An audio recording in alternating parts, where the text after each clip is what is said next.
Hello friends, welcome back to my channel. And to all my new subscribers, you're very welcome. Please feel at home here. Today we're cooking a tasty fresh fish stew and creamy coconut milk. You don't want to miss this. Please support my channel by subscribing, and don't forget to turn on the notification bell so you never miss a video. Put the pot on the stove, add some oil, and when the oil is hot, add the chopped onions. Sauté the chopped onions until soft and translucent. Keep frying the onions until they turn lightly golden, but be careful not to burn them.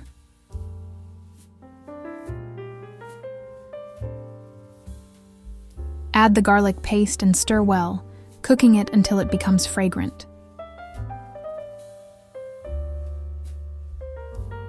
Add 1 teaspoon of fish masala and 2 small Maggi cubes, then mix well. It's really disappointing to put effort into a video and not get many views. I'd really appreciate it if you could watch and share my videos. Thank you so much.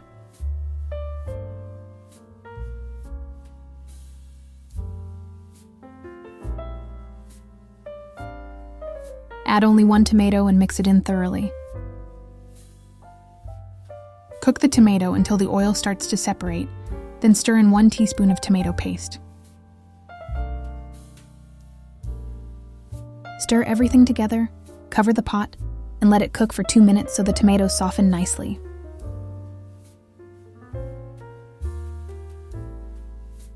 Uncover the pot and give it a good stir. You'll notice the oil has separated from the tomatoes. Now add half a teaspoon of salt. Tip: be careful not to add too much salt since the Maggi cubes are already quite salty. Now we'll add the fish pieces to the tomato mixture. Ensure the fish is thoroughly cleaned so that all impurities are removed. Arrange the fish pieces carefully in the pot. Be sure not to overcrowd them. Don't add any water or fish stock. Just cover the pot and let it cook. Let the fish cook until they start releasing their own flavorful juices. I've lifted the lid to show you, but you don't have to do this. Let the fish cook for about 10 minutes. Be sure to reduce the heat so they don't stick or burn. Lift the lid and pour in the coconut milk over the fish. For this recipe, I'm adding 2 cups of coconut milk.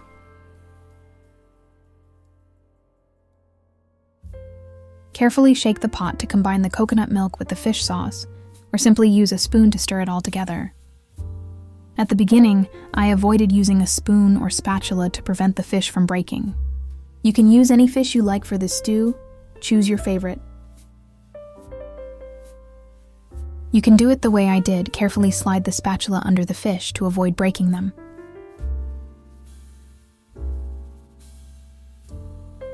Stir the fish well and watch as the stew develops a gorgeous, rich color. Simmer gently while stirring for another couple of minutes or so.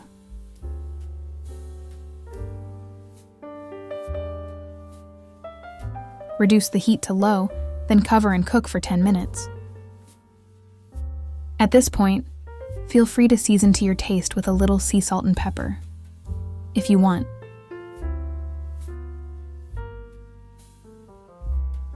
Cover the pot and let it cook on low for an additional 6 to 8 minutes. Lift the lid, you'll see the sauce has thickened. Give it a good stir, then add some carrots and bell peppers. Tip: use fresh fish. Fresh fish gives the stew the best flavor. Tip: layer your flavors. Fry onions, garlic, and spices well before adding tomatoes and fish to build a rich base. Tip: add vegetables last. Carrots, bell peppers, or other veggies should be added at the end to stay crisp and colorful. Tip: you can even use coconut oil. It gives the fish curry a delicious flavor and amazing aroma. Both fresh and frozen fish work for this stew, but fresh fish gives the best flavor in my opinion. Allow the vegetables to cook for 3 minutes, and your delicious fish stew will be ready to serve. This delicious coconut fish stew can be enjoyed with a variety of foods.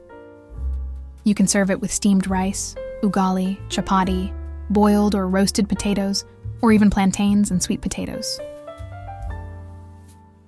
Thank you so much for watching. I hope you enjoy making this recipe at home. Don't forget to like, share, and subscribe for more delicious recipes. See you next time.